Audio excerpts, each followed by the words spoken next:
Not my virus, not my problem. That's what I always said. In Alaska, there's 3 things you need to survive coronavirus apocalypse. Number 1, wood stove. Number 2, shotgun. You know you need some food. You know you need to keep them trespassers out. Watch out there, trespasser. Watch out. Number 3, something to wipe that butt off with. I know what you're thinking. All them sheeple out there done snatched up the toilet paper. But that don't matter. Check this out.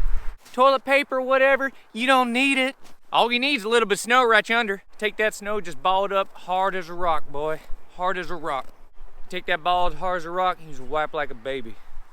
Then you chunk it out yonder. Until next time, this is Timmy's viral advice. Over and out.